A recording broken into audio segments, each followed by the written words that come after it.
untuk yang kurasi itu kita belum bisa pastikan jangka waktunya. Bapak dan Ibu mungkin bisa ditunggu dulu aja ya Mas Ongki ya. Kalau untuk kurasi belum ada waktunya ya. Terus sebagai prinsipal, apakah di versi 6 ini prinsipal harus melakukan pemilihan untuk reseller atau distributornya, dan untuk para reseller atau distributor bisa nggak tayangkan produk apabila prinsipal sudah melakukan penayangan produk terlebih dahulu? Mhm. Di katalog versi 6 ini prinsipal tidak bisa menayangkan produk ya Mbak ya. Yang bisa menayangkan hanya distributor atau resellernya saja. Seperti itu. Itu sesuai dengan peraturan dari Kementerian Perdagangan, yang dimana untuk prinsipal atau pemilik merek itu tidak bisa menjual produknya ke end user langsung, termasuk pemerintah. Seperti itu. Hanya yang boleh itu hanya prinsipal atau UMKK yang produknya itu tidak yang hanya bertahan maksimal 7 hari. Jadi kalau produknya itu masa expirednya lebih dari 7 hari, itu tidak bisa menaikkan produknya. Jadi harus melalui distributornya. Seperti itu. Oke. Kecuali untuk prinsipal untuk alat kesehatan dan obat-obatan itu ada flow tersendiri nantinya. Oh, yang untuk Alkes belum ini ya Mas ya? Kategori Alkes. Ya, untuk kategori LK saat ini itu belum aktif, Mbak. Eh, Targetnya sih akhir bulan ini, Oh, akhir tahun. oke. Soalnya kayaknya banyak yang nungguin nih Alkes. Bener, kemarin juga sudah diskusi sama Gakeslab, Hipelki, sama Aspaki, plus Kemenkes. Kita kemarin ketemu di Bogor. Di Bogor itu diskusi terkait flow terbarunya seperti apa. Soalnya nanti yang bisa, kalau Alkes, kalau dari Aken kan berarti ada penyedia Alkes juga ya Mbak ya? Ada beberapa Mas. Jadi nanti untuk Alkes kan nanti yang bisa menayangkan produk itu hanya si prinsipalnya doang, atau pemilik izin edarnya aja gitu. Nanti mereka yang akan menunjuk distributor mana yang akan menayangkan produk, yang akan mengeksekusi transaksi dari pemerintahnya. Oh Seperti itu. gitu.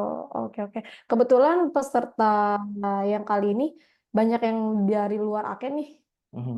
Jadi pertanyaan mungkin bakal beragam ya Mas dari yang Siap, kemarin. Ongki izin jawab Oke. sebisanya. Oke, ini ada dari Mas Orin dari Petandaya Medika.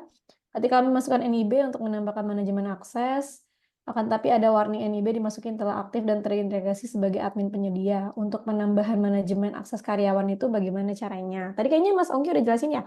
Udah, jadi karyawannya itu kalau sebagai admin itu berarti itu secara sistem kami membaca Mas yang mau daftar. Jadi Mas Hmm. Mas yang sudah jadi admin itu mendaftar lagi kan sebenarnya aksesnya sudah disetujui sebagai admin. Maka dari itu si karyawannya itu harus daftar ulang Mas. Jadi daftar ulang, bikin akun dari awal, nanti kirim masukkan surat keterangan kerja di perusahaan tersebut. Nanti eh, si admin perusahaannya yang akan menyetujui melalui sistem manajemen manajemen perusahaannya di situ. Jadi beda, Oke. tetap harus sama-sama daftar. Oke, oke. Terus produk kami sudah ada beberapa migrasi ke versi 6 di dalam draft, namun ketika diedit masih terkunci dikarenakan produk tidak muncul. Atau karena kategori alat kesehatan belum aktif betul. Alat kesehatan belum aktif ya Pak ya, di produk Dynamic. Terus ada juga pertanyaan yang dari produk yang dimigrasi dari versi ke-5 dan 6 yang belum ketarik ke 6 itu bagaimana? Apakah otomatis menyusul? Yang bisa menyusul ke 6 itu yang sudah tayang di 5 ya Mas Ongki ya? Jadi yang memang belum tayang di 5 itu nggak bisa otomatis ke 6 juga. Tapi kita sekarang tuh ada fitur upload secara massal Bapak Ibu. Jadi nanti bisa dibuka di bagian daftar produk, itu di kanan atas akan ada migrasi versi 5 ke versi 6 dan juga atur produk secara sekaligus. Nanti Bapak Ibu bisa pakai fitur itu untuk mengupload produknya berdasarkan kategori produknya Bapak Ibu secara massal. Seperti itu Bapak Ibu. Jadi bisa langsung tayangin produk secara massal. Oke. Dari Bu Maya Sinta, izin bertanya, kami lupa reset password per 3 bulan. Kalau mau dapatkan password lagi untuk aksesnya gimana ya Mas Anggi? Klik lupa kata sandi di pada saat pendaftaran awal. Itu akan Bapak Ibu diminta masukkan email. Habis itu nanti Bapak Ibu akan menerima email dari sistem untuk bisa membuat kata sandi baru. Oke. Terus, oh ya, dari Pak Dodi, izin bertanya untuk F6 terkait rekening pembayarannya, apakah langsung ke rekening penyedia atau melalui rekening tampungan? Jika melalui rekening tampungan, ada potongan atas biaya. Tadi udah ya Pak ya? Ya, jadi Sebenarnya nanti sistemnya seperti ini Bapak Ibu untuk proses pembayaran. Jadi nanti dari si satuan kerja dan atau bendahara itu akan membayar ke katalog. Nanti di katalog memang akan ada rekening tampungan. Rekening tampungan itu yang sudah disetujui oleh LKPP dan Telkom untuk sebagai filterisasi. Kenapa bukan bukan filterisasi untuk nge-split. Karena kan akan ada pembayaran ke pajak, ada ke pajak, ke PNBP, terus nanti akan ada ke logistik yang JNE JNT itu kan terpisah dan pembayaran ke penyedia. Jadi nanti Bapak Ibu akan menerima langsung dari rekening tabungan itu ke penyedia langsung ke nomor rekening yang sudah dimasukkan ke akun Inaprok seperti itu. Oke, kita lanjut ke pertanyaan berikutnya. Ada dari Pak Marwan. Kami ada kendala saat ingin migrasi dari 5 ke 6. Saat mendaftar ulang, menggunakan identitas direksi utama tidak dapat dilakukan karena identitas tersebut, infonya sudah tidak dapat dipakai. Kami harus menggunakan identitas direksi lain. Yang menjadi hambatan hingga identitas direksi utama itu tidak bisa dipakai itu kira-kira apa? Kemungkinan itu banyak yang kayak gitu karena si direkturnya sudah daftar mandiri. Jadi secara Hmm, sistem kami kan tidak bisa duplikasi ya Bapak Ibu ya. Jadi kalau ditanya dulu ke sistemnya si Bapak direkturnya sudah pernah daftar atau belum, atau dicoba nih pakai emailnya dia, klik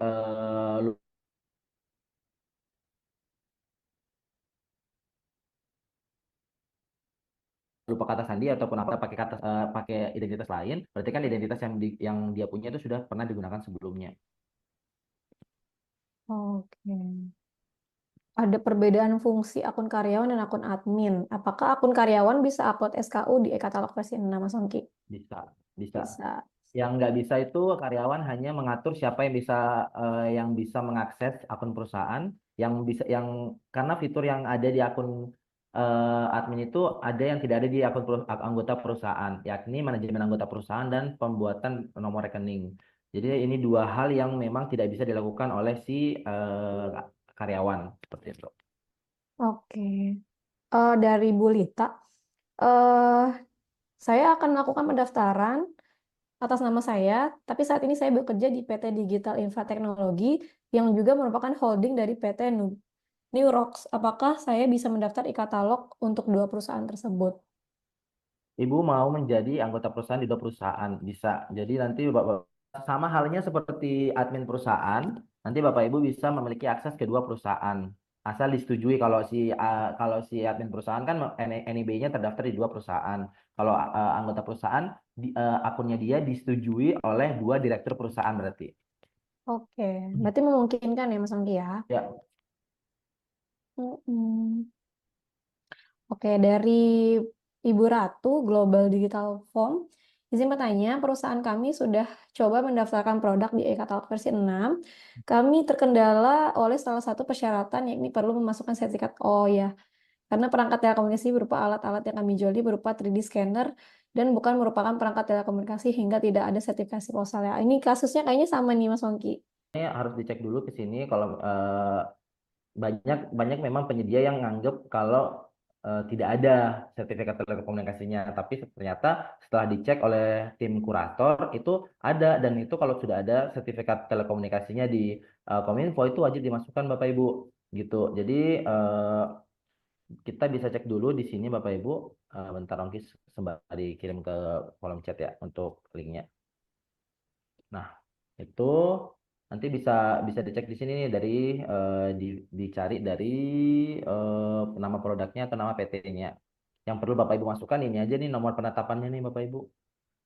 Nomor penetapan ini dia dimasukin aja supaya nanti dari si tim kurator akan ngecek ini soalnya untuk sertifikat eh, penyelenggara jasa telekomunikasi dan sebagainya gitu. Gitu Bapak Ibu dicek dulu di sini, atau bentar ya Ongki tuh ada satu link lagi yang terkait produk. Bentar Ongki cek lagi di mana ya? Hmm, oke, nanti aku coba cek lagi ya. Aku share ke Mbak Ranti untuk satu link laginya. Jadi mohon dicek dulu Bapak Ibu ya. Kalau sudah ada di situ juga, berarti harusnya dimasukin aja Bapak Ibu supaya bisa dikurasi produknya. Dan Bapak Ibu jangan diedit lagi kalau sudah dikurasi Bapak Ibu, karena kalau Bapak Ibu edit lagi itu akan langsung masuk ke kurasi lagi. Seperti itu. Oke, lanjut Mbak. Oke, saya buka katalog inaproc.id, saya login. Oh, ini kayaknya salah nih. Saya buka http katalog.inaproc.id, kemudian saya login, tapi munculnya selalu error, halaman tidak dapat diakses. Maksudnya di akun.inapro.id ya. Di akun, maksudnya di akun ya Bu ya, Bu Intan. Terus dari Pak Kresna, selamat siang dari Kresna dari DKS. Ada beberapa pertanyaan nih Mas Wongki dari Pak Kresna. Pada tahap pertama di halaman manajemen akses, lalu buat akses dan cek NIB muncul error data tidak ditemukan. Silakan cek kembali NIB atau NIK Anda melalui platform OSS. Sudah dicek ke OSS, sudah selesai. Hal tersebut disebabkan karena apa ya? Ini kira-kira masalah NIB, NIK-nya nggak kedetek atau nggak muncul itu kira-kira kenapa ya Mas Angki biasanya? Itu kalau data tidak ditemukan kan berarti secara sistem kami membaca akun yang mencoba daftar sebagai admin perusahaan itu bukan direktur atau bukan penanggung jawab di perusahaan tersebut nih Mas. Jadi Mas harus cek dulu di OSS di bagian profil. Nah, di bagian OSS juga itu ada beberapa tulisannya penanggung jawab. Bukan penanggung jawab, dia pendaftar, tapi dia bukan penanggung jawab gitu. Nah, Mas Hmm. lihatnya di OSS itu bagian profil, terus detail detail perusahaan atau detail apa gitu pokoknya detail info detailnya. Nah, di situ akan ada list para penanggung jawabnya dan antara nama-nama yang terdaftar di situ itu yang bisa masuk ke akun Inaproknya sebagai admin perusahaan. Nah, kenapa Mas tadi sampai keterangannya data tidak ditemukan itu berarti akun yang Mas gunakan untuk menginput NIB tersebut itu memang bukan merupakan penanggung jawab di OSS Mas gitu. Oke. Mas Wongki, kalau terlanjur mendaftar nggak pakai email pribadi gimana? Nah, sebenarnya nanti akan ribet di kemudian hari ya sebenarnya. Soalnya kan Hmm. kita belum bisa edit email, edit data belum bisa ya Bapak Ibu ya. Nanti untuk saat ini memang masih nggak apa-apa kalau memang Bapak Ibu daftarnya pakai email perusahaan. Tapi nanti kalau Bapak Ibu misalnya pindah ke perusahaan yang baru dan Bapak Ibu kan sudah otomatis email yang perusahaan yang lama sudah dinonaktifkan ya. Sementara kan notifikasi dan sebagainya masuk ke email perusahaan lama gitu. Jadi Bapak Ibu sudah tidak bisa mengakses akunnya Bapak Ibu lagi gitu. Dan Bapak Ibu kan sudah tidak bisa bikin akun baru karena kan NIK-nya sudah terdaftar di satu email saja. Satu email, satu akun, satu NIK itu hanya bisa satu kali. Seperti itu. Oke, gitu ya Bapak Ibu ya. Terus jika terjadi perubahan direksi, tanda tangan digitalnya bisa diganti. Itu bisa transfer akses Bapak Ibu. Jadi nanti Hmm. akses adminnya bisa ditransfer ke direktur yang baru. Tapi dengan syarat direktur yang barunya itu jadi anggota perusahaan terlebih dahulu. Oke. Pak Kresna juga kayaknya pernah request untuk mengikuti pelatihan, tapi nggak pernah dapat link Zoom atau email atau WA. Bisa ikut grup Telegram aja ya Mas Angki ya? Betul. Gabung di grup Telegram aja Bapak Ibu. Nanti situ ada link yang akan di-share setiap hari Senin, Rabu, dan Kamis. Join aja di jam setengah 2. Oke. Terus jika sudah mencantumkan biaya ongkir setiap daerah, nantinya akan tetap bisa negosiasi ongkir nggak Mas Ongki? Betul, yang akan dinegosiasi akan ada 3, ongkir, ongkir, harga produk, dan layanan tambahan. Oke. Ada pertanyaan nih dari Pak Halomon Siburian. Saya dari Prinsipal Mobil Listrik, berarti nggak bisa pajang produk ya? Eh, Distributornya yang boleh. Mm-mm.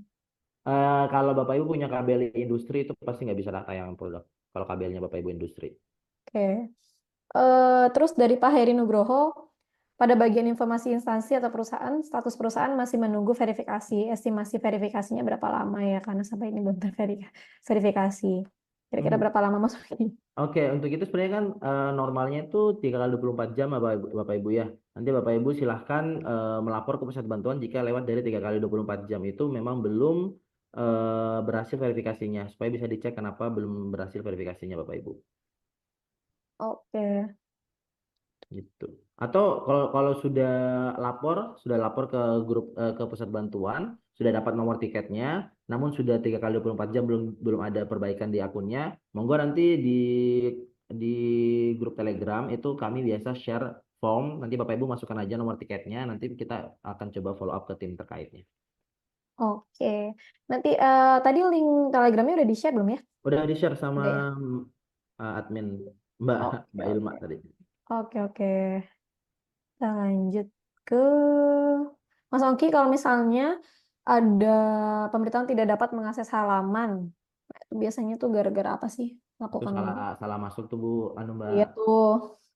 Maksudnya jangan di katalog.inupload.id, maksudnya di akun.inupload.id. Terus beneran bisa melakukan perubahan. Tadi yang soal email regisnya pakai email pribadi berarti nggak bisa ganti ya, Mas Angki ya? Betul, untuk saat sekarang belum bisa ganti. Oh, ke depannya kira-kira bakal ada ini nggak ya? Karena mungkin itu less priority ya Mbak ya. Jadi mungkin Hmm, aku belum tahu kapannya karena akan bisa, tapi untuk sekarang belum bisa. hmm, hmm, oke. Terus dari Pak Adam, ya Pak bener Pak kalau misalnya produk penayangannya dari distributor ya Pak ya. Terus dari Pak Reza. Pak Reza mau tanya, sebagai distributor, apakah penyedia membutuhkan izin dari distributor untuk menayangkan produk? Lalu apakah distributor harus membuat inaprok juga? Ya, kalau akun inaproknya harus bikin ya, Mas Ongki ya. Tapi kalau Betul. izinnya itu prosedurnya gimana ya? Kalau izin saat ini tuh kita tidak tidak mensyaratkan untuk izin dan sebagainya. Namun untuk nantinya kan si prinsipal juga akan bisa ada akses ke akun Inaprok. Tapi untuk saat ini belum bisa. Nah, untuk saat ini kan prinsipal nanti tetap bisa ada akses tapi bukan nayangin produk, tapi lebih ke monitoring produk-produk mereka yang diupload oleh distributor. Itu nanti tapi belum sampai saat ini belum dirilis untuk fiturnya. Namun untuk sekarang untuk perjanjian ataupun surat izin sebagai distributor menanyakan produk prinsipal itu memang jadi kesepakatan di luar platform jadinya Mbak. Oke, oke. Terus ada pertanyaan lagi nih, sebentar. Dari Bu Orin, Petandaya Medika.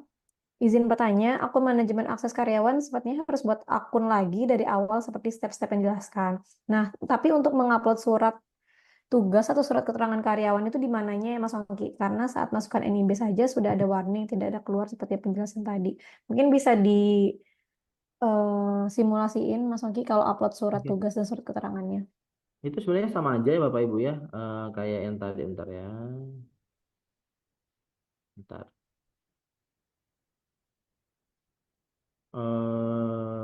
Bentar. Oke, coba cek. Sebenarnya sama aja Bapak Ibu. Nanti pada saat di sini Bapak Ibu klik bentar ya, klik manajemen akses, terus nanti ini hubungkan akses, lalu si karyawannya tinggal masukin NIB. Nanti kalau masukin NIB perusahaannya, yang penting perusahaannya sudah terdaftar oleh admin perusahaannya. Itu ketika Bapak Ibu sudah masukkan ke sini, nanti tinggal akan diminta untuk akan muncul nih ya Bapak Ibu akan muncul data data perusahaannya. Oh, perusahaan Anda telah terdaftar, datanya sebagai ABC. Habis itu Bapak Ibu silakan upload surat keterangan kerja gitu supaya nanti requestnya Bapak Ibu akan masuk ke manajemen anggota perusahaan seperti ini. Oh, nanti akan masuk ini. Oh, ada misalnya ada Ibu Tika. Ibu Tika lagi mau request akses nih, setujui atau tolak nih. Benar nggak nih dari surat keterangan kerjanya adalah karyawan saya gitu.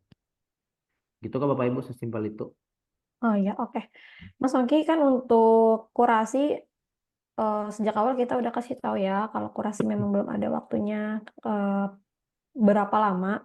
Cuman untuk kedepannya apakah tetap ada proses kurasi Mas Ongki? Ya, kurasi tetap akan ada, Mbak. Jadi kan karena kan kita juga dituntut kualitas produk ya, nggak cuman eh, jumlah produk yang banyak, tapi kita mau juga produk yang tayang di katalog versi 6 itu sudah memenuhi semua dokumen legalitas dan administrasi agar nanti si PP dan PPK pada saat sudah diaudit ada justifikasi kenapa memilih produk tersebut gitu karena sudah produknya berkualitas, produknya sudah harganya wajar dan juga semua dokumennya lengkap.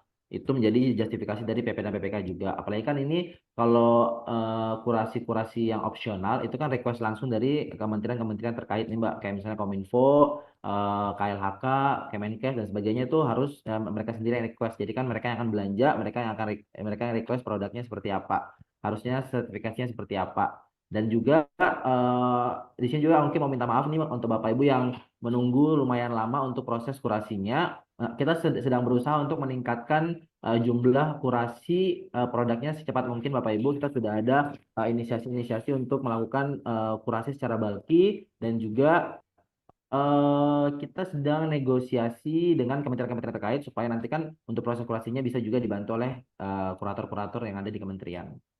Seperti itu.